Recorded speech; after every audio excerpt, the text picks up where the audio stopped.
Hi, everyone. I'm Kim Hefner, board certified family nurse practitioner. I specialize in the care of midlife and menopausal women. And today, my guest is Dr. Michael Twyman. You are going to love him. He is a cardiologist. He's the coolest one around.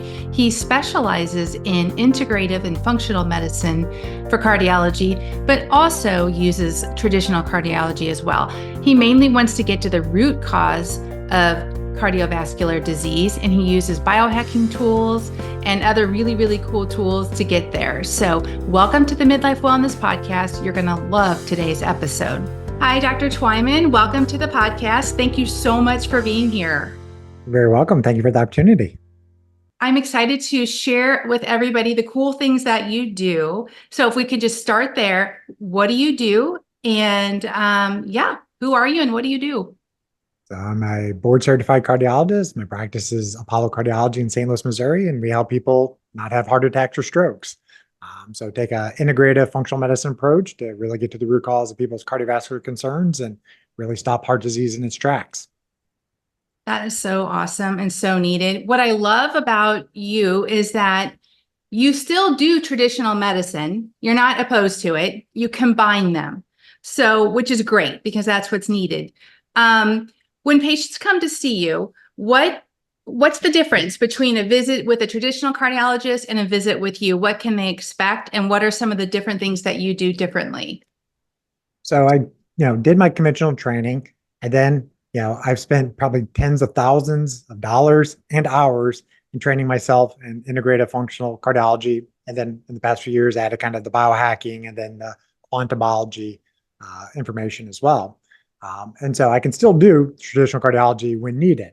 And it's a tool. And sometimes that tool is necessary. But oftentimes, if you can optimize the person's lifestyle, deficiencies in nutraceuticals, if there's something that you can fix, do it the simplest way possible for that person. And in a traditional system, they're much more focused on treating symptoms. Now, you're having chest pain, shortness of breath, palpitations. They're trying to figure out what's going on there. Where more of my patients now are coming in not having any symptoms, or like my dad had a heart attack at 55 and I don't want to go down that route. What did I inherit from them, and what do I have control over? And also we just have a little bit better, honestly, technology and time. In the traditional cardiology world, you maybe have 20 or 30 minutes to see somebody. We spend at least an hour with every single new patient and really dive into, tell me about your mom's history, how healthy was your mom as a kid? Because you inherit your mitochondria from your mom. It's very important for us to know that. We go through nutrition, exercise. That's important, but often stress management isn't always discussed. Sleep optimization isn't discussed. And then we have a whole host of non-invasive, devices to tell you, how healthy your arteries are that just don't usually see in a general cardiology office. Yeah, that's awesome. So let me ask you this. We have aspirin therapy, we have statin therapy, we have advanced testing, we have heart healthy diets. So why is heart disease still the number one killer of both men and women? Because the root cause isn't always addressed. And the root cause is endothelial dysfunction, and above the endothelium, something called the glycocalyx. So your arteries have a protective coating, think of it like Teflon or a nonstick surface. That surface gets damaged, then the cholesterol particles, the white blood cells, they can stick to your arteries, and then the plaques build up. Those tools you mentioned, aspirin prevents the platelets from aggregating or sticking. There's multiple lipid-lowering therapies. But the root is that the lining of the arteries is getting damaged, and you haven't yet fixed that problem. And so it's sort of like putting your fingers in the dike. You can hold certain things back, but eventually the dam still breaks. So that was sort of the impetus of why I kind of went down this pathway. I was an invasive cardiologist for many years and treated many, many heart attacks. And many of those patients are already on aspirin, blood pressure medicine, statins. It's like, why do they keep having events if they're on the quote, right medications? Because we didn't get to the root cause. We didn't fix the endothelium. We didn't address the inflammation sometimes. And so that is really the challenges. You have to do further testing to know how healthy the endothelium, the glycocalyx are. Yeah, I love this saying, a man is as old as his arteries.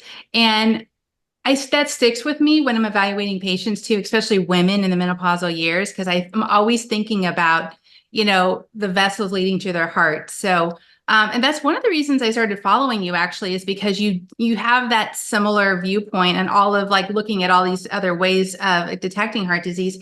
So how is this staying relevant to the root cause of heart disease?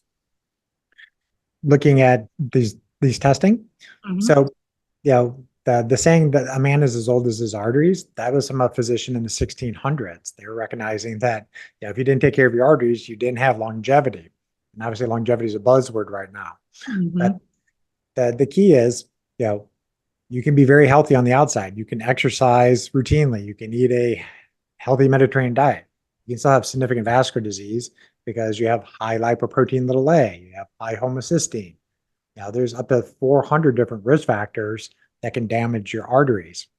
And there's only three responses. And this is something I learned from Dr. Mark Houston, who's one of my mentors. The arteries can only respond with either oxidative stress, inflammation, or autoimmune dysregulation. So basically, your arteries are on fire and they're the innocent bystanders to whatever else is causing that damage. So you just really have to do the right testing to know, well, are their arteries aging appropriately or not? Or are your arteries older than you're expecting? I just recently saw a gentleman who was, biologically 43. His arteries were 80 years old. He had a Wow. 5 alarm fire in his arteries that we had to put out. And he had no idea that he was at such high risk. And that's what we're trying to prevent is the person who had no idea that they're at risk, and then they go out and have a cardiovascular event. I often tell the story of Bob Harper, the gentleman from The Biggest Loser. He was early 50s, very, very fit individual. He had a heart attack in the gym. If it wasn't for the quick thinking of a medical student there who got a AED defibrillator and helped resuscitate him, he probably wouldn't have lived. But when he eventually got treated, he had ruptured a plaque in his left anterior descending artery. He had a heart attack. They fixed him in the cath lab, and then a few days later, he wakes up in the ICU. He's like, "What happened?" They're like, "You had a heart attack." He was shocked because he thought he was very fit and couldn't possibly happen to him. But on the further deep dive, they found out he had lipoprotein little a, which is a lipoprotein that up to 20% of the population has. And this lipoprotein can double the risk that you have vascular disease over somebody who doesn't have it. And so you just have to get this test done one time in your life to know if you're at higher risk or not. You know, I've learned more about that because I tested a 17-year-old girl. She was having all of these different things, and hers was really elevated. So that's when I started digging into the research about it. That's a little further down the way, but yeah, I read that it also elevates in menopause, which was kind of confusing because in my mind, I've like, oh, this is just a genetic thing, And I've also read there's not a whole lot to mitigate that risk. But what do you say about that? And when you see that as an elevated marker, what do you recommend?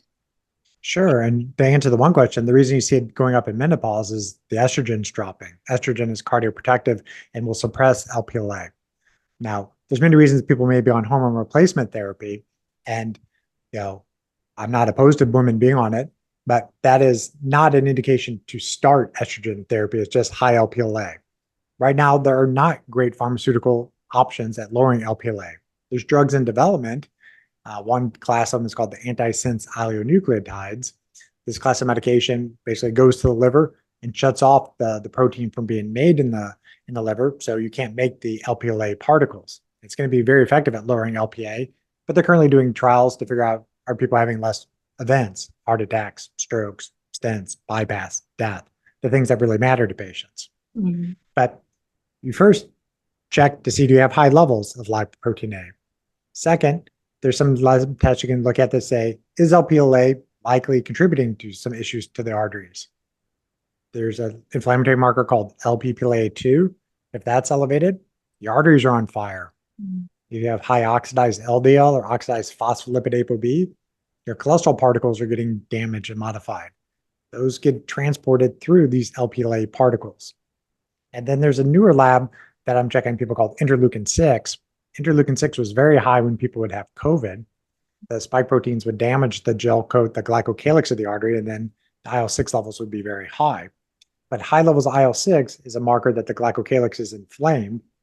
And the higher the IL-6, it actually upregulates the liver's production of LPLA. So if you lower this marker, they'll probably have a little bit less LPA numbers. But I tend to think about it as LPA is what's floating through their blood, and you have to test the arteries themselves. Because I have patients who have sky high levels of LPLA, and they have really no significant vascular disease. I have younger individuals in their 50s have moderately level LPA. They have very high CT coronary calcium scans. And individuals have to get, their aortic valves replaced earlier because the LPLA can damage the aortic valve. So it's one of those things where you have to actually go looking at the arteries in the aortic valve to make sure that LPA isn't doing damage. Mhm. So LP little a is an increased risk for cardiac disease, but what is it doing to the vessels? Is it making them stickier? Is it making them like what's exactly happening in there it's what is it doing? So Lp(a) is a lipoprotein. And for anybody watching the video, I'll describe it as well. The lipoproteins are like tennis balls. They're spherical. The cholesterol, the triglycerides, the phospholipids, the fat-soluble vitamins, they all go inside these lipoproteins. And so the tennis ball analogy, this is basically like LDL particles. Lp(a) is an LDL particle that's got an extra little protein on the outside of it. So there's like this little corkscrew that sits on the outside of this tennis ball. That corkscrew is the lipoprotein A protein, or the apolipoprotein A protein, I should say. That protein is more atherogenic and thrombogenic, meaning it's more likely to develop plaque in the arteries, and it's more likely to cause the blood to clot. So that is what it's causing, is it increases the risk of plaque in the arteries and the blood to clot. Now, why do so many people have Lp(a)? Maybe up to 20% of the population has high levels. There are some theories. One of the theories is that, it's because it helps with blood clotting. Maybe it was very useful for maternal blood loss. And so your ancestors 10,000 years ago didn't die during childbirth. And so, I was doing a previous webinar talking about longevity and vascular health. And, I was surprised to find out that, the current, life expectancy in the US right now is 78 years, but in 1900 it was 49. So Lp(a) probably wouldn't have caused you vascular disease that you would have had events in your 40s. You wouldn't have lived long enough. Now people hope to live to 80, 90 years old or greater, and Lp(a) is more likely to contribute to vascular disease in those decades. It's interesting because I also wondered, just learning more about it, if it did have some sort of beneficial role. And I actually listened to some other things, and that's why I was like, how concerned should you be about it? But definitely learning what it does to the vessels. So it doesn't seem like there's a lot of things to do that would really impact that. But is aspirin something if for candidates that are able to take aspirin, baby aspirin, is that something that you can do if they're, able to do that? For sure, yeah. So if people have evidence of thickening of their carotid arteries, or they have soft plaque building up in their coronary arteries or any other vascular system, then yes, aspirin is often indicated in those individuals.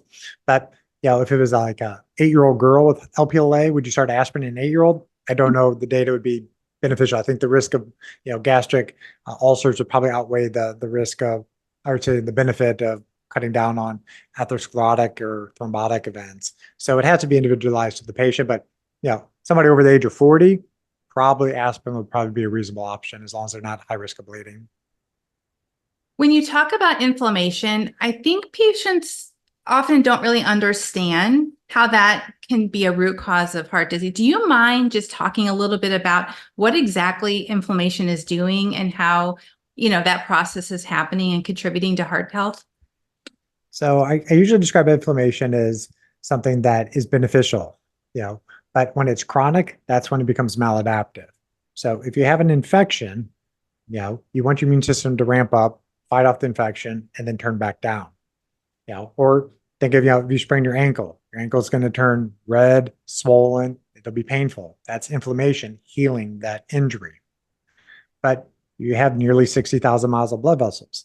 They're going to be transporting different components through that waterway to the site of injury. Those inflammatory markers, the cytokines, the interleukins, those will be interacting with that protective gel coat in the artery, the glycocalyx. That inflammation can scratch up the glycocalyx. And then the white blood cells and the cholesterol particles that are floating through the blood, they now start being attracted to the endothelial lining. It's like Velcro. So the inflammation damages the gel coat, and then what floats through the blood starts sticking to the artery walls. Mm. So what other markers what do you assess for inflammation of the vessels and just in general? What are you looking for? There's multiple lab values that you can assess, but a few of them would be high sensitivity CRP, Generally, the level should be less than 1. Some more vascular specific ones, I already mentioned it before, but it's the LPPLA2. That enzyme, if it's elevated, means the arteries are inflamed, more likely plaque is building up. Myeloperoxidase, or MPO. Myeloperoxidase is what white blood cells use to kill bacteria. It's sort of like bleach. But if that bleach gets onto your HDL particles, it basically will destroy them. So high myeloperoxidase is often a marker that there's inflammation in the artery walls as white blood cells are going in there and gobbling up what's below an intimal layer. There are other markers that look at, markers of like endothelial health. So that's like asymmetric dimethylarginine, symmetric dimethylarginine, homocysteine, uric acid. You can look at the oxidized LDL fractions. There's many things that you can look at. And these advanced lab companies, such as Boston Heart Lab and Cleveland Heart Lab, the panels are very well organized where like green values are optimal, yellow is borderline, and red's a higher risk fire. So I usually tell patients, they have a lot of red on these panels. You have a lot of fire potentially in the arteries. We got to try to put the fires out to really start reducing the risk. So can you reverse that? Can you reverse, like, for instance, my myeloperoxidase was elevated after I had COVID. I did a whole panel. So what type of strategies do you utilize? I mean, because it's pretty scary to have all of these things elevated. It's, it's nerve-wracking and scary. And what do you recommend? What strategies? Where do you start? So I'll always start with the basics. I mean, the 4 big levers, is what is that person fueling their body with? How are they moving their body through space? Exercise, essentially. How are they managing their stress? And how well are they sleeping? And of the 4, I would always start with sleep first, because it's probably the most important lever. If you're not sleeping well, you will not recover well. So, you can be eating a perfectly clean, Mediterranean paleo diet. You can be exercising 7 days a week. If you don't sleep well, it's like beating up a car, never changing its spark plugs, never changing the oil, and expecting to go 200 miles an hour the next day. It's just not going to happen. You need sleep to repair the mitochondria. And so that's where I would focus, is getting high quality sleep. If you've got all that stuff dialed in, well, then that's when you start looking at the different biomarkers and say, okay, well, what supplement, what medication can I use to support the body to get back to homeostasis? Because often a lot of the healing is just getting out of the body's way. You mentioned uric acid, and I've started to check this more because actually reading the work of Peter Attia, learning so much more about it.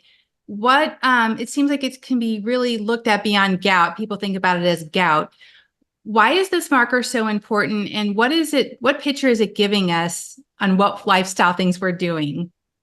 So yes, you mentioned that uric acid, many people think about, gout from it. The uric acid crystals form in the joint space, and that causes pain. Frequently it's in like the big toe joints. But the biggest things that drive uric acid are fructose, especially in the sources like high fructose corn syrup or liquid, sources of fructose. And then the other big drivers of it is alcohol, especially beer. And another one is purines. So some people have a harder time breaking down purines than others. If you have normal kidney function, you shouldn't have as big of a problem with that. But there are certain genes that people have that they don't make the enzyme that breaks uric acid down efficiently. So you may want to first work with some kind of, lifestyle intervention. So cut down on their fructose intake if they're drinking orange juice, or they're drinking a lot of alcohol more than they let on. That might be the source of the extra uric acid. But then often you have to start supporting with hard cherry juice, or using pharmaceuticals like allopurinol or colchicine. Because if you lower uric acid, you will lower something that causes oxidative stress to the glycocalyx. So that is really the thought pattern behind why you want uric acid to be lower. It's somewhat of a check engine light on how healthy your metabolism is. I usually shoot for levels under 6 and optimally less than 5.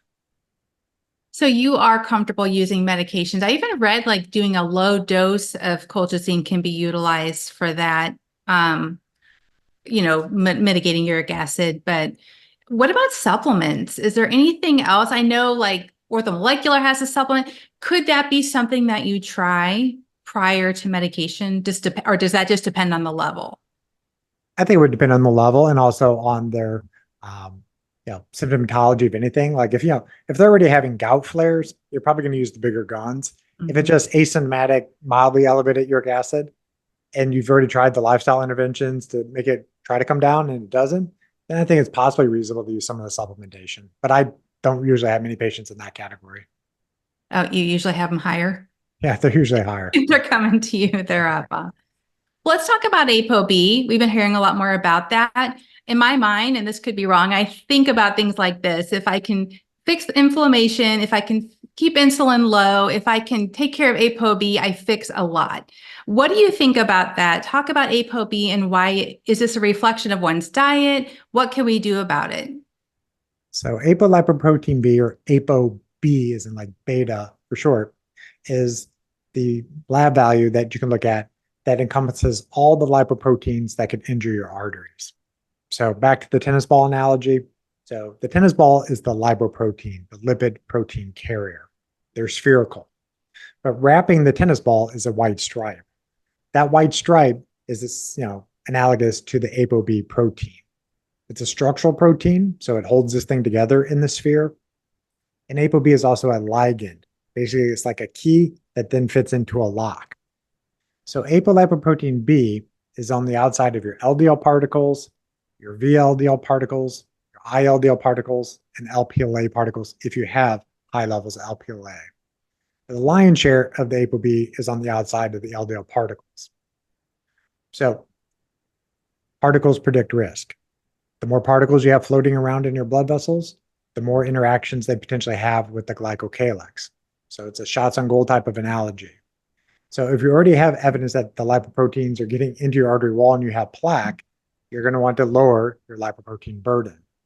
And so you can track ApoB relatively easily with blood testing.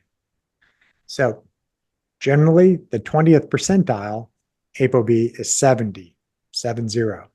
If your ApoB is greater than 70 and you have plaque in your arteries, you want to try to do something to get it down lower. If you have significant vascular disease, you will likely probably want to be in the 5th percentile and have an ApoB of 55 or less. Often, that's going to require pharmaceutical agents to get you down to those reference ranges. Back to your question, is it nutrition? In some people, but not all. Okay. There's probably 3,000 genes that affect lipid metabolism.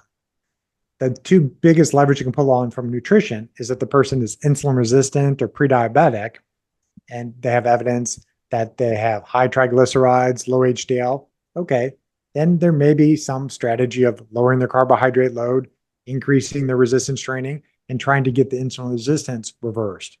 You may want to add on supplementations or medications to help that. But if you reverse insulin resistance and their ApoB still high, keep diving in further. The other case that is often high from a nutritional strategy is when people do a keto diet or a high saturated fat version of a carnivore diet. Saturated fat in some individuals really raises cholesterol production in their liver. They have to make more ApoB containing lipoproteins. And the high saturated fat also downregulates the LDL receptor. The LDL receptor sitting on the outside of the liver, grabbing these ApoB particles as they go by. So it's kind of a double whammy for some people. Not everybody. So some people, if they cut back on their saturated fat, their ApoB particles come down. Then you kind of can do some testing to figure out, is it more that their body's producing too much cholesterol, or is their body not able to eliminate the cholesterol from the GI system? There's a test called the cholesterol balance test that looks at that. Analogy that you can use is like, think of a bathtub filling up with water. You can prevent the water from overflowing the bathtub two main ways. You can reach in there and turn off the faucet. That's essentially shut down some of the cholesterol production in the liver.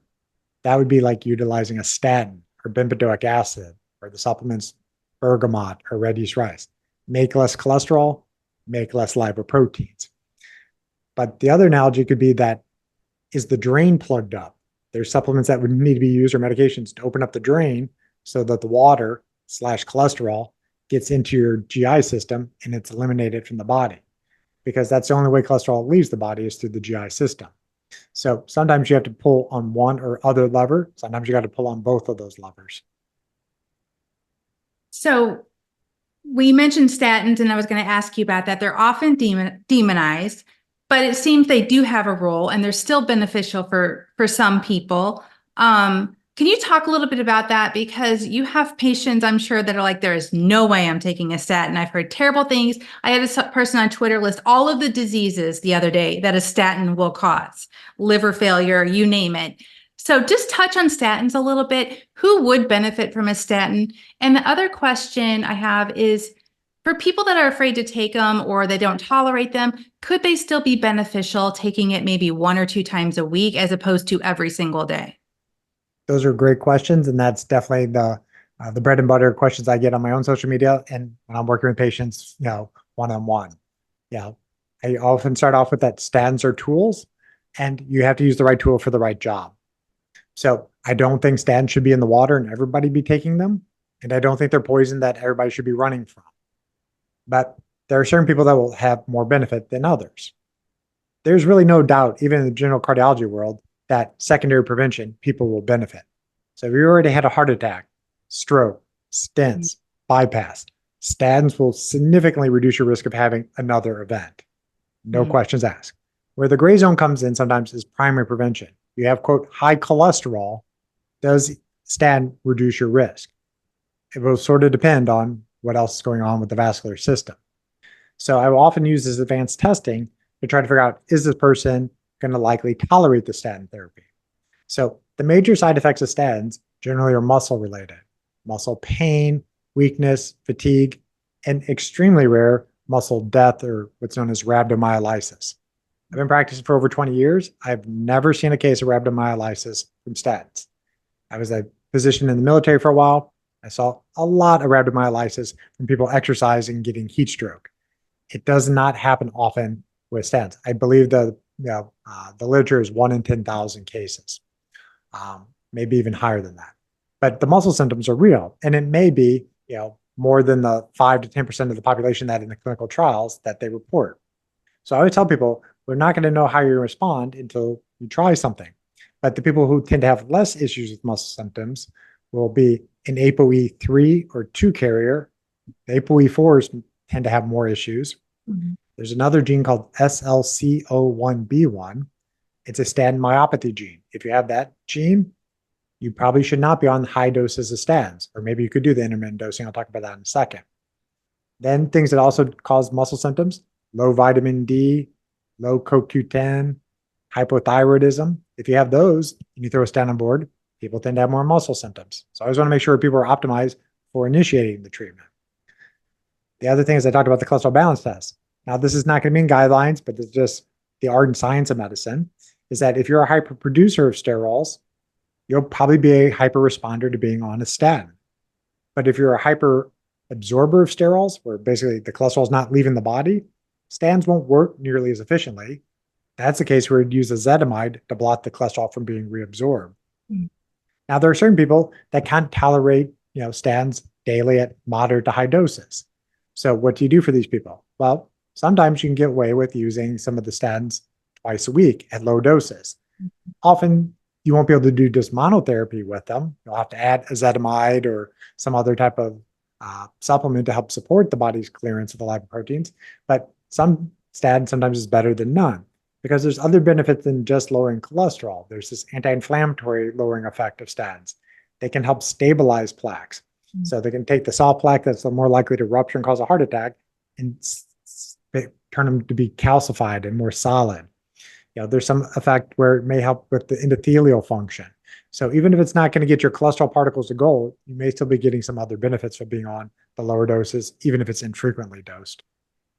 Okay, I totally agree. And I'm so glad you mentioned that the other benefits of statins, because I don't think people really understand that and why they can be useful. So when you think about women in midlife and going through menopause, are there certain markers that you look at differently, like the triglyceride to HDL ratio? Are there ones that are more specific to women, or you don't really see much difference in what you're looking for? Like I think I read once that was a little better predictor for women, but I could be wrong. I mean, I will look at the triglyceride to HDL ratio, but it's not very sensitive as a marker of insulin resistance. Okay. So you'll want to look at fasting insulin, small LDL. Those are going to be more sensitive markers of insulin resistance. Um, but I don't necessarily think that there's any particular marker that I would look at in only women. It's, looking at men and women, but it often is with the drawdown of estrogen levels that they start becoming more insulin resistant. And you start seeing this change in their lipoproteins. Their HDL fractionation goes down, their LDL fractionation or ApoB tends to go up. And something that's a little bit more where you wouldn't think necessarily about this being linked, but like when women start becoming osteoporotic or osteopenic, well, that's a red flag that they may have vascular disease. You're pulling calcium out of one system, that calcium may be going other places. So if you're osteopenic, you need to get a test that looks at your vascular system as well. Wow, that is so true. Right, and that kind of plays into the benefits of taking K2 with the D3, right? Correct. I always recommend that. Well, you mentioned women and estrogen, so of course I have to go here. As women go through the menopause transition, of course, we're losing estrogen, but unfortunately, things like cortisol, inflammation, insulin resistance are increasing, working against us, not only increasing our cardiac risk, but our weight, and which will increase all of those other bad things that can happen to us. I want you to try to explain, what's going on with insulin resistance? Why are these high blood sugars? Why is high insulin? What is it doing to our vessels to increase our cardiac risk? So it comes back to the glycocalyx, the gel coat in your arteries. So another way to think about it is like, think of you take a fish out of the water and the fish is slimy. That's kind of what the coating of your arteries has. That coating is basically a sugar coating. That coating is very fragile. Two of the biggest things that damage it are high glucose levels and high insulin levels. So if you become insulin resistant, that is like the fire that's going to start really scratching up your artery walls. And so once you realize somebody's becoming insulin resistant, that has to be your primary focus. How do you start reversing that? Because insulin resistance is definitely reversible. Sometimes it's reversible just with lifestyle interventions. Sometimes you may need some supplemental intervention, and sometimes you may need pharmaceutical intervention. But it's not a failure if you need to use pharmaceutical agents short term. It may not be long term. You're just, like I tell patients, sometimes you need to put out the 5-alarm fire, fix some of the other things, then de-prescribe, get people off certain medications. But your insulin resistance often starts in your skeletal muscle. So this is a lot of the work of my friend, Dr. Lyon. So muscle-centric medicine is her philosophy. So if you're becoming insulin resistant, you have to think about what you can do to support your skeletal muscle. And this is where many women, often work out, but they do it at the detriment of doing significant resistance or strength training. They're doing a lot of cardio, yoga. Those are great activities, and I don't talk people away from them, but you have to have some amount of resistance training. So your muscles, they're engines essentially. They're only going to get the stimulus to grow more engines if you put that type of resistance onto them. 80% of your glucose is supposed to be going to your skeletal muscles. So if you don't have more muscle mass, then you're going to have the glucose going out to the periphery. And so I don't believe in that carbohydrates are evil for people. Mm-hmm. There's just a threshold that certain people can tolerate, and it's mostly based off of how much muscle mass they have. So looking at the markers of insulin, small dense LDL, you can kind of get a feeling like, hey, this person, however many carbohydrates they're eating, their body's not processing it that well. Mm-hmm. It's not, go completely low carb. It's focus on how do you improve the skeletal muscle health. When you spoke of medication use for insulin resistance, are you talking about metformin? Often metformin. Okay. Because I think that's a really good drug still. It's safe. It's been around for a lot of years. I think some comparisons would be berberine. I don't know if you've used berberine a lot. I usually kind of try that initially, if it's possible. There's some good research on it. Correct. And I use a lot of berberine in my practice because it also does have an effect on the lipoproteins. It has an effect on decreasing oxidative stress of the glycocalyx. So I often use it. But from a glucose standpoint, it probably is pretty similar at lowering it as well as metformin. But metformin does tend to have a benefit of helping with some weight loss, where I have not seen so much with berberine. Yeah, right. Do you tend to utilize glucose monitors with your patients? For the ones that are interested, yes. Yeah. And I don't think people have to do a CGM or continuous glucose monitor, 365. I think, quarterly, a couple times a year maybe, or if they're making a big change in their life, if they're gonna like, change up their nutrition, they're changing up their exercise routine, see what's gonna change with your glucose doing those things. But the often thing that's interesting with the glucose monitors is, yes, you'll find out your trigger foods that tend to spike your blood sugar, but you'll see how much your stress in your life actually affects it, and especially lack of sleep. If you short sleep yourself, you're going to see your fasting glucoses in the morning much higher than you would expect, even if you're, quote, eating low carb. That cortisol surge from the stress and the short sleep is going to keep raising your blood sugar. Yeah, I think they're really great tools. You're right. If anything, it just brings awareness and to the effects of how it's happening, and you can make all those real-time changes.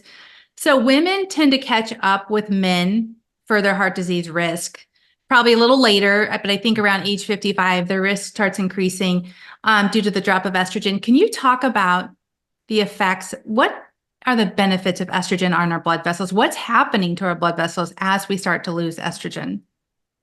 So from a vascular standpoint, the estrogen's main benefit is that it helps support nitric oxide. Nitric oxide is a gas that's produced right on the lining of the arteries. That gas signals the muscle in the artery wall to relax, and that keeps flow normal. Nitric oxide also acts sort of as a repellent. It prevents the cholesterol particles from sticking to it. And the body needs estrogen to make that happen. And so it's not only for women, it's also for men. So for men, who end up going on hormone replacement therapy, testosterone, much of the benefit of testosterone is not only from, better libido and muscle mass, it's the aromatization of the testosterone back into estrogen. And it's that estrogen effect for the men that's helping their bone mineral density and helping the arterial relaxation. So with the loss of estrogen, that in menopause for women, that is one of the times you start seeing blood pressure start increasing, and it's often tied to this nitric oxide availability. How do they know they have loss of nitric oxide? And what are we doing to kill it? First of all, because I was just talking to a patient about it yesterday. And sometimes I think they're like, look, I just want to talk about my hormones. I don't want to talk about all this other stuff, but I try to explain like, this is so important. So talk about what we're doing to kill nitric oxide. How can we measure it? And what kinds of things can we do to replace it or build it up or whatever? Also great questions. And what I spend time with every single patient is that, yes, they often come in here and they're like, I have high cholesterol, but we're going to get to that. Like, what's going on with nitric oxide? Because it's that fundamental. Nitric oxide protects your arteries. If you don't have high or optimal levels of nitric oxide in your arterial system, you're much more likely to go down the pathway where you're going to develop plaque in the arteries. You have 60,000 miles of blood vessels. You got to get blood flow and nutrients into tissues. You got to get waste products out of those tissues. So there's two main pathways that the body makes nitric oxide for the vascular system. One is directly on the arterial lining. As blood flow crosses over the glycocalyx, nitric oxide gets produced. This is when you convert arginine into citrulline with an enzyme called endothelial nitric oxide synthase. But after the age of 40, that enzyme becomes less and less available to make that reaction happen. Just starts slowing down. There's a backup pathway through your saliva, where when you eat nitrate-enriched foods, which is mostly dark green leafy vegetables and beets, if you have nitrate-reducing bacteria, they will break down the nitrates in those foodstuffs. You swallow it, and then if you have stomach acid, your body will convert it over ultimately to nitric oxide. But where people can break their body's ability to do this is that they're drinking water with fluoride in it, if they're using antiseptic mouthwash. If you disrupt the oral microbiome, much like if you disrupted the gut microbiome, you don't have the good guys around to help you out.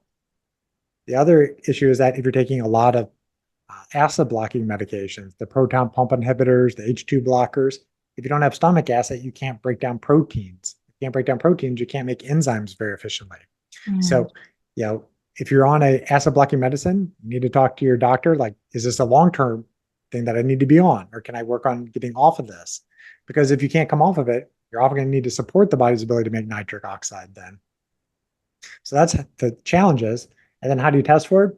There's some indirect ways. You can do salivary nitric oxide test strips, kind of like litmus paper. You put saliva on it, and the brighter red it is, the more nitrates you can make, or nitric oxide you can make through the salivary pathway. Indirect ways is you can monitor your blood pressure. your blood pressure is greater than 120 over 80 millimeters of mercury, often you'll have a nitric oxide deficiency. There's testing that you can do that looks at pulse wave velocity, which is basically like how fast do the arteries expand and contract. They should be like an accordion and snapping back very quickly. They should not be like a lead pipe. There's devices like the Max Pulse that we have in our office. There's various vendors that make these types of devices. There's a test called the EndoPat, which is like a stress test for your arteries and tells you exactly percentage-wise how much your arteries can dilate by releasing nitric oxide. A normal scan should be greater than 2.1 or doubling of your arteries in size. Some of the blood tests we talked about earlier, asymmetric dimethylarginine, symmetric dimethylarginine, those are good markers that if those are high, you likely have no low nitric oxide. If you have high homocysteine, likely have low nitric oxide. If you have high uric acid, likely low nitric oxide. And then one last test is the urine microalbumin creatinine test, often checked in patients with high blood pressure or diabetes. But if you're leaking protein into your urine, that's a marker that the endothelium to the kidneys are getting damaged. So it's kind of like leaky kidney arteries. If those are damaged, you're likely having endothelial dysfunction in the rest of the 60,000 miles of blood vessels. Wow. When you think about blood pressure, 120 over 80 is optimal, you said, right? With women or just with anybody actually, how often, like I always want my patients to be checking their blood pressure at home. And again, they're like, they don't get it. So how often do you have your patients check their blood pressure? Do you have them routinely check it at home? What do you do? So blood pressure is the number one modifiable risk factor for stroke and heart attack. And it's, the silent killer for a reason. You generally cannot feel that your blood pressure is elevated. If you can feel that your blood pressure is elevated, it's often causing retinal issues. You have pounding headaches. You're at much higher risk of having events at that stage. How often I ask patients to check it? It really depends on where their blood pressures are starting at. But first off, how to check a blood pressure is important. So one, you want to have a brachial cuff. You want a cuff that fits on your bicep. You want to avoid the ones that are wrist-based because often those are very inaccurate. You can sort of know if your home monitor is well calibrated by take your blood pressure monitor into your doctor's office, have them check it with whatever machine they have, check it with your home machine and see how close those are to calibrate it. I've seen devices 40 points off either way. And so first, know that you're recording it effectively. Next is ideally no caffeine, no alcohol, no nicotine in your system. You don't want a bunch of stimulants in your system that are going to raise your blood pressure. There's a circadian biology to your blood pressure. So blood pressure is going to change throughout the day. Blood pressure is going to start rising early in the morning because that's when time your body is supposed to be getting awake and going out to hunt or gather food. And your blood pressure naturally should be dropping later in the evening time. And then it drops 10 to 15% while you sleep. So generally be consistent when you check it, but often I have patients start with at least checking their morning blood pressure. And then if it's, something where they're, modulating with different medications, often they'll check another time during the day. But you generally want to check it sitting down, feet flat on the ground, your back supported, your arm should be at heart level and resting on a table or something in front of you. And then press the button and take a recording. Now, the guidelines say you're supposed to wait 5 minutes, repeat, wait 5 minutes, repeat. Okay, I often would not recommend people do that. That's really challenging to do that every day and live your life the way you want to. So at least take one. And if the number is, quote, normal or where your doctors want, okay. But if the number doesn't make sense to you, then wait a couple minutes and repeat it and then average out those blood pressures. But really, almost every blood pressure, even up into their 80s and 90s, really should be near that 120 over 80 mark. That's the sprint trial data. So that people who hit that mark will have less cardiovascular events than people who run 140 over 90 or just a little bit high. Or I just have white coat hypertension. It's like your arteries don't know the difference. If there's high pressures in there, there's a chance that the arteries are going to get scratched up with that pressure. But then there definitely are people that got white coat hypertension. So how do you really diagnose that? Well, which white coat hypertension is basically synonymous for a stress-induced hypertension. So I often tell patients like, your blood pressure's up just because you're getting checked at the doctor's office. Do you think it's up when you're in traffic? Do you think it's up when you're standing in line at the store? It's probably up whenever you're under stress. Your arteries don't know the difference. So in those individuals, you would generally recommend a 24-hour ambulatory blood pressure monitor. because those monitors will check your blood pressure depending on how you set them, every 15 to 30 minutes. You then have an average throughout the day. You'll get what's known as the blood pressure load. So how many times is your blood pressure over 140 over 90? And then it will assess, does your blood pressure drop appropriately while you sleep? That's your dipping status. Your blood pressure should drop at least 10% while you sleep. If your blood pressure stays the same or worse goes up, often that's associated with increased risk of stroke and heart attack early in the morning. And it's also sometimes a red flag that you may have sleep apnea.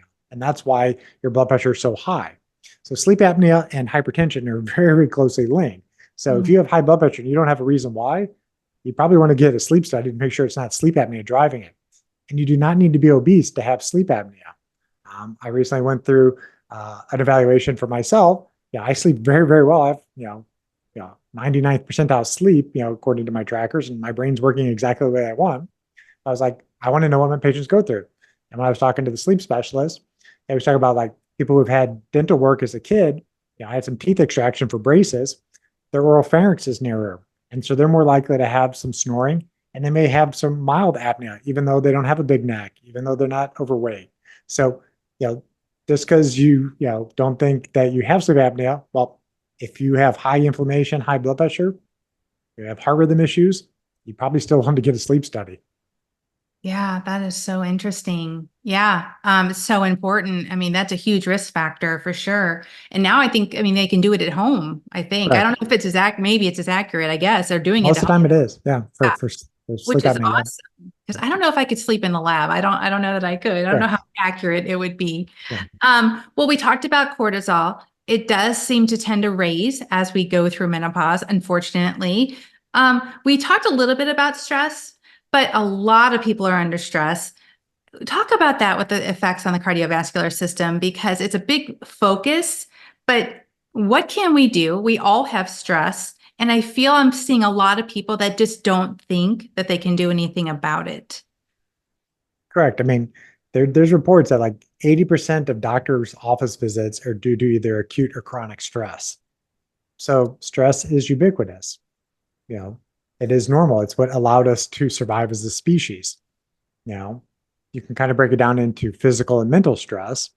So physical stress, that's usually good stress. You go to the gym, you put in a good workout, you stress the body, you go to sleep, you recover from that stress, and then you are stronger again and can go do it again. Mental stress, very common. You use your brain. I'm sure there's some mental stress in both of us trying to answer these questions right now, but it's not the stress is necessarily the issue. It's how well do you respond to recover from the stress? And some people are better able to do that. So this is more about how well is your vagal tone, basically be able to dial back down when needed. So people often understand analogies like you go to the gym to work out or you work out at home. Side note, like I don't like working out at the gym, so I work out at home. But the thing is, like you stress the physical part of the body, it recovers. But you also can train the mental side. So this is where meditation, biofeedback, box breathing, yoga, prayer, there's different heart rate variability trainers. This is where you're training the vagal nerve to calm the body down when you need it to come back down. There are certain people that have certain SNPs, particularly the COMT SNP, catecholamine methyltransferase SNP, that adrenaline will stick around 3 to 4 times longer when it's been activated. So the tiger's chasing you, you got to dump adrenaline and get away from the threat. But the people with the COMT gene, it sticks around 3 to 4 times longer. These are the people that tend to have more anxiety or palpitations or high blood pressure, especially after a stressful event. So you may just say that I'm a stressful person. That is possibly true, but that doesn't excuse you from having to try to figure out how to mitigate it. So you might have to learn how to do better meditation or yoga or deep breathing. Just know that you're likely to be triggered at times. So it's not the stress, it's the response to the stress that's the issue for some people. Right. A couple things. When people come to you, what do you do, like some specific genetic markers? I mean, we've mentioned multiple genetic markers. What are some routine things that you look at? As far as like you talked about diet, maybe specifically, keto may not be for everybody because they have these different genetic markers, which is a great reason to individualize care. But what do you look at when you're checking genetic markers? So I don't do a giant genetic panel on every single person. Okay. But if people are looking for like the four biggest cardiovascular genes, the one is under control of LPLA. So LPLA is heavily genetically influenced. So check Mm, LPLA in everybody at least once. If okay. it's normal, you don't need to ever check it again. If it's high, there's some debate should you be checking it because right now we can't really lower it. So you might not have to keep repeating. Just know that, hey, that person's high. And then eventually, if these drugs come out to the market and work, then you would test and see, did it come back down? ApoE is an echo. You can check that one time. You get one copy from your mom, one from your dad. You get the 2, a 3, or a 4 allele. Normal is a 3 and a 3. But if you have an ApoE4 allele, there's higher levels of lipoproteins, an increased risk of insulin resistance, diabetes, and increased risk of Alzheimer's. Not a deterministic gene. If you have ApoE4, it does not mean you're getting Alzheimer's, but you're at Okay. increased risk of it. Then there's a gene colloquially known as the heart attack gene, 9p21. Doubles or triples your risk of having a cardiovascular event over somebody who doesn't have it. Wow. Often it's through the inflammatory and endothelial function pathways. There's another gene sometimes checked called KIF6. Don't always check it, but if people have a family history of aneurysms, often we'll check that one. That's baseline for most people. Okay. A lot of patients come in, they've already had their MTHFR genes checked, but if they haven't, I will check that because that has effect on methylation pathways, which have an effect on homocysteine. And then depending on if they're coming in for blood pressure issues, Cardiac X panel from Vibrant America, there's about 25, 30 different SNPs that can be associated with high blood pressure. So often patients say, like, I've tried all the lifestyle things, and my blood pressure's still high. I can show them, like, you've inherited 8 genes that would made it more likely you're going to have high blood pressure. So there is a large genetic influence to blood pressure. Then if somebody has more of a lipid abnormality, there's a company, GB Insight. It's an oral swab that looks at 120 some odd SNPs. And so you can know if that person has familial hyperlipidemia, or they have a monogenic gene, like one gene, they're going to have very high lipids, or is it polygenic, multiple genes combined together to give that person this high lipid profile. So GB Insight can kind of also guide you to letting people know, like, is a high fat diet going to work for this person? Or statins going to potentially be problematic for them? So I will fine tune it to the person's individual risk. So if somebody has a genetic issue with blood pressure per se, say that they run high, knowing the detriment of having that, is that somebody you would consider actually putting on blood pressure medication then? Correct. If they can't get it down with their exercise, their stress mitigation, their sleep, and they don't have sleep apnea, then yes, the nice thing about this panel is that it also lists certain medications that tend to work for certain of the gene SNPs. So, for example, there's one that has an effect on aldosterone levels. If you have high levels of aldosterone, you hold on to more sodium. If you hold on to sodium, you hold on to water. Well, the diuretic spironolactone blocks aldosterone. So people who have this particular gene tend to respond better to spironolactone than somebody who doesn't have that gene. Wow, it's crazy. Just in general, like how blindly we practice medicine sometimes, not Mhm. knowing all of these underlying issues that could be going on with patients. It's crazy. As a preventative screening, a lot of times a calcium CT score is ordered. If you see somebody's ApoB elevated or lipo-A, like lipoprotein little a, is that what prompts you? Or do you tend to just, as a screening tool, get that? And then also, do you look at people's carotids as preventative? Correct. You have 60,000 miles of blood vessels, so you have to look at multiple vascular beds because your carotids and your coronary arteries, for the most part, are about 80% correlative. But I saw a person actually earlier today had moderate plaque in their coronary arteries, had none in their carotid. So you have to look at multiple places. But for most people over the age of 40, if you've not already had a heart attack, stroke, stents, bypass, often a good screening test is the CT coronary calcium scan, low dose radiation scan that looks for calcified plaques in your coronary arteries. Your calcium score test really should be 0, but 6 out of 10 people's scores will be above 0 after the age of 40. So it's not that it's above 0, it's what decade of life is it above 0. If you're 80 years old and yours pops positive, okay. But if you're 40 years old and have a high calcium score test, you have a 5 alarm fire you have to figure out what's driving so much plaque in your arteries at such an early age. There are more sensitive tests like the CT angiograms, but more radiation requires contrast, more cost. So I got to pick the right population for that one. And there's a test called the carotid intimal medial thickness ultrasound. It can assess the vascular age. If your arteries are thickened, there's more likely that plaque is building up. So you can use that one as kind of a surrogate for like, is this person's plaque old? Or are they still actively adding plaque to their arteries? Because you can see the inflammation in the artery walls with that scan. What never prompts a visit to you, a referral to you? Because I routinely do this for my women in midlife and beyond. Um, they'll get like a low number. And in my mind, I'm like, okay, I know it's there, but when should I be sending them to you?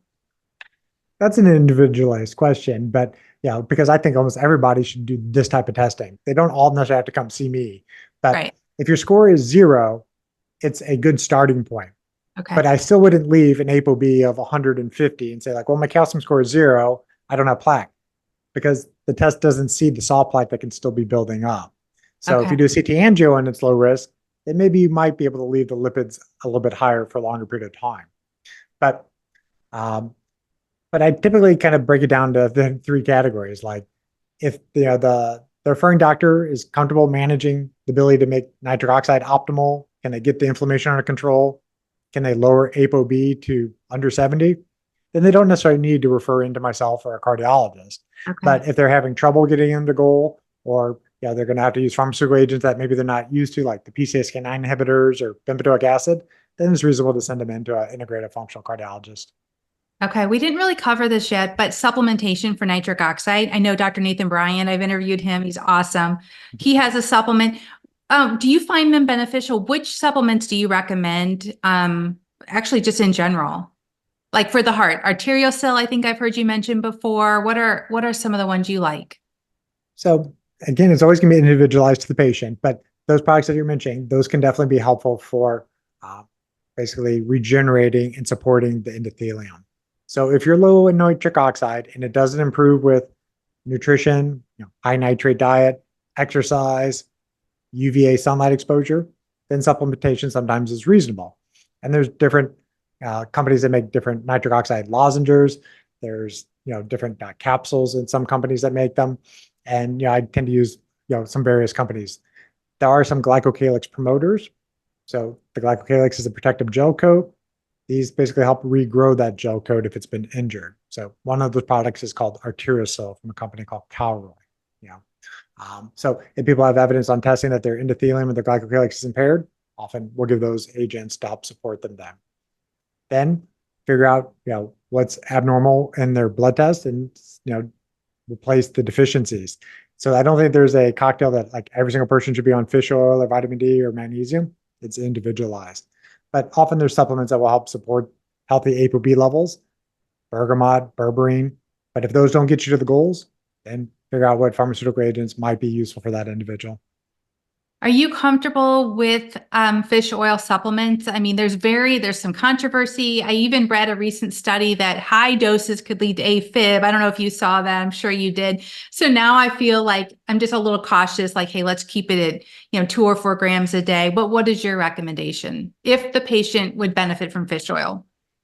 That is always a moving target for sure. I mean, I always check the omega check levels. Mhm. Often patients are low, especially here in St. Louis. Not a lot of access to fresh seafood, so a lot of people just don't eat a lot of seafood. But the guidelines are eat the seafood. It's brain food. It's artery promoting healthy food. So if I wanted to give like one nutrition tip, it would be like get your protein for your muscle mass and eat your seafood. It's that Okay. critical. Now the supplementation is just that. It's supplemental to your diet, and there are quote better fish oil products than others, but it is somewhat of a debate on do some of those fish oil products actually get into the brain cells. Mhm. There's a quantum physics reason why it may not actually get in there, like a lock and key. It may not. Your blood levels may look high, but they're not actually getting into the cells. So Mhm. I often say like we may supplement, but we have no guarantee that this is absolutely working for you. And then you see the studies that shows that maybe it's increasing certain heart rhythm issues, and other studies that shows it decreases heart rhythm issues. So it's somewhat of a thing where it's like I don't routinely recommend it for most people. There's certain cases I would still do it, but not everybody. Okay. Like there's other things that you can use for anti-inflammatory strategies, such as turmeric, or is there any other anti-inflammatory strategies that we didn't Yeah. mention? I mean, berberine's a very good one as well. Okay. So in your office, I have seen your background as a giant Mito- mitochondria. yeah, Yes. the giant mitochondria by me. Yes. When I talk about the mitochondria, again, people are like, well, okay, why does this matter? Can you talk about why the mitochondria are so important and how to support them? So the mitochondria are the organelles in your cells. They do many things, but one of them is they make the energy for the cells. They're the engines. And your most energy, dense organs are your heart and brain. The trick question is actually it's your ovaries, but those are generally not in use full time. Your heart and brain are always in use. So your heart may be up to 1/3 by weight mitochondria. Mm. So if your mitochondria are dysfunctional or not making enough energy, then you end up with heart disease. If you have dysfunctional mitochondria in your brain, you end up with Parkinson's or Alzheimer's. So your mitochondria are the biggest determinant for how well you're going to age. So we talked about earlier in the conversation about your mom's health. You inherit your mitochondria only from your mom. So the Mm. healthier your mom was, and the healthier your grandma on that side was, that's your starting potential. Mm. So if those patients have very sick mothers, they're more likely to be sick earlier in life as well. And so the mitochondria, you know, they are very much tuned into the frequencies of the world. They're basically like radar detectors, and they're exquisitely sensitive to light environments. So this is where sunlight and photobiomodulation are useful. And this is also sleep. Sleep is absolutely critical for mitochondrial repair. That's when the mitochondria do mitophagy and autophagy. They repair the damaged ones, and the next day you out there and you stress the system again, and they make energy for you, and then they repair at nighttime. So it's mostly proper light signals and sleep. That's really the starting points for them. Now, yes, there's supplements, but they're also supplemental to the light in your sleep. I was going to ask you that. There's a ton of mitochondria supplements, and I've been told some people say no, they're useless, and others they're beneficial. I personally just take one. It's like a multi, like a mitocore. I don't know if it's doing any good or not, but my mom didn't last very long, so it does make me a little nervous. I want to talk to you about red light therapy and photomodulation, the benefits. But real quick, are you a fan of grounding? I mean, do you feel like that is important? I know some people are like, that's woohoo, but what do you think? No, I think it is very useful. It's very beneficial to help lower inflammation. It helps with keeping the blood flowing like red wine, not so much like ketchup. Dr. Steven Sinatra, who is like the original integrative cardiologist, he helped, kind of get this to be a more popular topic among even some of the general cardiologists, and had did some of the research. So when you're connected to their surface with bare hands, bare skin, you accept electrons into the body. Those electrons help quench inflammation. So no, I'm a big fan of it. Okay, awesome. So let's talk about photomodulation because I know you're a big fan of it. It's so cool. Let's talk about how does it benefit us? How does it penetrate our tissues, especially our heart? What's the benefits? And what is it for people that don't? Sure. So photobiomodulation, or PBM for short, that's the current way that they're calling this technology. You may also hear it as low-level light therapy or low-level laser therapy. Um, it's using light therapy to change your biology. It's generally going to be the red and the infrared spectrum of light. And the acronym is RATS: reflect, absorb, transmit, scatter. So when light hits your skin, it either reflects off of it, it gets absorbed, and it gets taken up in the mitochondria, and it activates cytochrome C oxidase.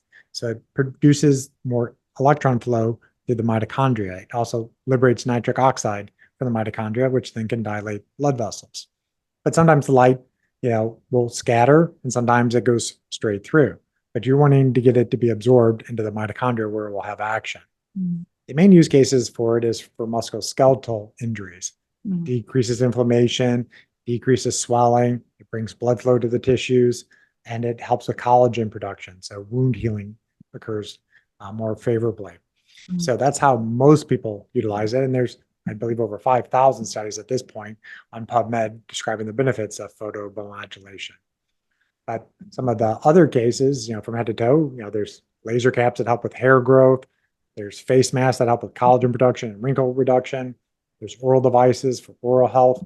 There's thyroid shields for people who have Hashimoto's. You have stem cells that live in your sternum. So light can penetrate your sternum and activate stem cells. It's good potentially for leaky gut and bowel issues. And then sexual function. Some reports, maybe it helps raise testosterone. Seen some reports that it helps with fertility.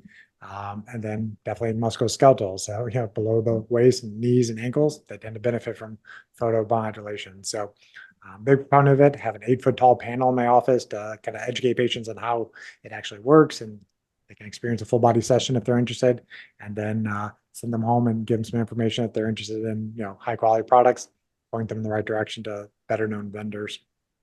Yeah, I was going to ask you about that because so much on social media, people are seeing all these influencers and all these big infrared saunas. Not everybody can afford to have a big sauna, So what are some other things that they can do? I think I even noticed that you had like red light bulbs in your home or wherever you were. I saw that. Correct. Yeah, those are for more just kind of like circadian rhythm, entrainment at nighttime. So I travel with a light bulb when I go to hotels and, take out one of the bulbs and then just leave the room red. So that is not technically photobiomodulation because there's not enough photon energy coming off those bulbs. Those are just for vision. So think of analogy is like when you're doing PBM, that's a fire hose of photons. Red light bulbs are like the sink is just trickling. So it's the photon energy or the radiance that you really are looking for. But I don't remember the beginning part of the question, but it was sort of like that, I don't remember. We were talking about like other products that other people products. Okay. Yes. Okay. Sorry. like what's your, what are some other things that it doesn't have to be a big production. They can benefit from smaller devices of red Correct. light. There's smaller devices that are, in the $200 to $300 range that are very reputable, and they're made by high quality vendors, and you just I call it spot weld it. So you just set the like 1 foot by 1 foot panel in front of whatever hurts or whatever you want to treat. So if you had 3 places on your body that you want to treat, yes, you're going to have to kind of move around, and you're going to be in front of the device longer, but that's okay. It's still going to work for you. It's that when people want kind of like a full body and be done in 10 minutes, they're going to need a bigger panel. Right. Is there any, when we go back to women specifically in midlife and heart disease, I want you just a real quick before I forget to ask you, do women experience different symptoms than men? Is there things that they should be more aware of in relation to women and symptoms and signs of heart disease? It's a good point. But I would first start with that. It's good that people are aware that the number one cause of women's demise is still heart disease. Mm-hmm. Breast cancer is scary, but that's 1 in 8 women approximately. Coronary disease is 1 in 2 or 1 in 3 in women. So you're more likely to die of a heart attack than you are breast cancer. That being said, sometimes symptoms do present a little bit differently in women. My practice is set up to try to find people at the asymptomatic level. We're trying to find plaque in your arteries before you have your first symptom. But often symptoms are, and this can be in both genders, it's fatigue, exercise intolerance, shortness of breath, chest discomfort. It's not necessarily described as pain, but there's some odd sensation in the chest. Sometimes that sensation will spread to the back, the arms, the neck. Sometimes in women, the symptom is just more nausea, or fatigue. They don't necessarily have the elephant pressing on their chest type of sensation. But often cardiac chest discomfort is either brought on by physical exertion when the heart rate increases enough and you can't get enough blood flow past a fixed obstruction, or the person's under a lot of emotional stress and the heart rate's picking up because the cortisol and the adrenaline's picking up. As that life stressor or the physical stressor slows down, the symptoms should start to reside. And then when you push yourself again or you're under that stressful situation again, the symptoms come back on. That's often a sign that there's something going on in the cardiovascular system if that's the pattern then. Interestingly, when I was studying menopause care and getting certified, I read about hot flashes being more than just a nuisance or a bothersome symptom. So I try to educate my patients now that this has actually been found to be a warning or and pay attention to that you could have an increased risk for cardiac event. Is that right? Yeah, those vasomotor symptoms, they may be associated with some degree of endothelial dysfunction. So I've not totally tracked it well, but maybe I will going forward is like the women who describe that, If you support it, their nitric oxide pathways or glycocalyx promoters, do they tend to have less vasomotor symptoms? That would be an interesting kind of a test to do. Yeah, no doubt. Yeah. I do talk about that stuff a lot. One thing I want to talk to you before we get out of our conversation, I'm a big fan of circadian biology, and you are too. But when I talk to women about this, again, I want to talk about hormones and I'm all about it. So just talk about why it's so important. And really, it benefits everything, our hormones, everything, really. Yes, I mean, we are beings of light. There's 100,000 reactions happening in the body every second, and they all are coordinated by light signals, whether you can see that light or not. So your body is always sensing what time of day it is. It's always trying to figure that out. So two of the biggest Zeitgebers or time givers in German are the light that enters your eyes and the timing that nutrients enter your GI system. Well, the food one's pretty easy. If there's food coming in, your body assumes it must be daytime. So evolutionarily, it would be ideal to eat during daylight hours and stop when it's dark outside. But the light signals sometimes is a little bit more challenging to first grasp, but then once you understand, you're like, oh, this makes sense. So before they invented light bulbs, the first light you generally would have ever seen would have been sunlight. So you want to try to recreate that environment. So the first light that enters your eyes should be sunlight. It's balanced red and blue light. That light hits the back of the retina. There's a receptor back there called melanopsin. It's a blue light detector. The body sends a signal to a part of the brain called the suprachiasmatic nucleus, which is the central clock for the body. The light hits the eyes and tells the body, oh, it's daytime. You start making certain hormones and neurotransmitters. Throughout the day, that light detector is sensing the sky, and the blue in the sky changes throughout the day. The sun would set, the blue light detector wouldn't see any more blue photons. The body gets signal, oh, it must be nighttime. Cortisol would start ramping down, and melatonin, the hormone of darkness, would start to ramp up. But now with the ubiquitous use of artificial light, and especially the screens, your brain keeps getting hits of blue light at the wrong times of the day. Your devices are set at something called 5,500 Kelvin. It's the exact same color temperature as solar noon. So if it's 9 p.m. in your environment and it's dark outside and you're staring at your screen without your eyes protected, you're now telling your brain that it's still noontime and cortisol will stay high. Melatonin will be suppressed. Often your sleep quality will suffer because of that. Or if you're checking your glucose monitors, your blood sugars are going to be higher than you would expect. Cortisol is going to raise your blood sugars.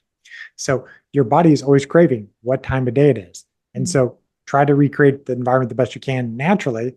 But if you're in an environment where you can't do that, that's where the blue blocking glasses potentially come in. So I'm wearing a pair right now while I'm on the screens. So I want my brain to know what time of day it is. I don't want it to be tricked.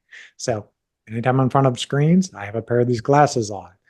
If it's dark at home, I often have red lights on, so I'm not necessarily wearing the glasses at home unless I'm going to have TV on. So the reason you want to be thinking about this is that if you don't get your light signals right, it's very hard to get your hormones right, and it's very hard to optimize your sleep and metabolism. So if you're having trouble losing weight or sleeping better, start with working on your light signals first. Does it stress our mitochondria? The For blue sure. light, the artificial It light? does. It causes oxidative stress. Yeah. Oh, wow. And I heard you say on something else that gives us wrinkles, that can contribute to wrinkles. So that should Yeah. get Yeah. anybody's Yeah. attention, the stress of it all. Well, thank you so much for being here. Before you go, I just usually like to ask a couple more questions. Like, what are two books or resources that you recommend that your patients read? I usually will give my patients books to follow up with. So what are your favorite recommendations? One book, and it just dovetails into what we just discussed. It's Dr. Panda's book. It's called The Circadian Code. It's a very well written book that's for the layperson to be able to understand how the circadian rhythms really program your biology. And so once you read that book, the literally, figuratively, light bulb goes off in many people. Another book that just recently came out, my friend Dr. Lyon wrote a book, Forever Strong, and it's all about muscle-centric medicine. How do you optimize your muscle health for health span and longevity? So those are two books I recommend most people look at this time. When you talk about the circadian, I wanted to ask you this. Do you follow like time restricted eating? Because I usually tell my patients that eat when the sun is up, not when the moon is. I don't get into the weeds of all that other stuff. That's pretty basic. But is that what you do? Correct. Yeah, that's what I was saying. Like eat when it's light out is really the optimal time. I mean, you want your eyes to know it's daytime. You want your gut to know it's daytime. and the rest of the body is in sync then. If you're eating when it's dark out and your eyes are not getting the blue photons of light, the liver and gut are tricked into still thinking it's daytime. And will take 3 to 4 hours before they really shut off and then start processing all the other foodstuffs that you ate during the day. Wow. All right. Well, thank you so much for being here. I've really enjoyed this conversation, learned so much. Tell everybody, I know you see patients in clinic and telehealth all over, right? So where Correct. can people find you? So my practice, Apollo Cardiology, is located in St. Louis, Missouri. We work with patients all over the country, and now we actually had some international patients flying to see us as well. Wow. We focus on getting to the root cause of cardiovascular disease and really help people not have heart attacks and strokes. So if people are interested in following me online, I'm mostly on Instagram. I do an IG live every Monday, 6 p.m. Central Time, and do an Ask Me Anything. So if there's questions you have, I'll usually try to answer it if it helps other people out. Mhm. And then my website, drtwyman.com, has links to my other videos. If there's certain products that we discussed, there's links on my website as well. But if patients are interested in working with us, there's an application. If you apply, one of my team members will reach out to you and kind of work through some of the questions you may have about how best to work with us. Awesome. Yeah, your Instagram lives are really great. You cover a lot of ground in those Instagram lives. Those are awesome. So thanks for doing those. All right. Well, thanks so much for your time, and hopefully we can do this again sometime. For sure. Appreciate the opportunity. Thank you. Thank you for joining me on the Midlife Wellness MP podcast, where we explore the various aspects of women's health during the menopause transition. I hope you found today's discussion insightful and empowering. Remember, your well-being is a priority, and I'm here to support you on your journey to a healthier and fulfilling midlife and beyond. Stay tuned for more engaging conversations and valuable insights. Wishing you good health and wellness. Until next time.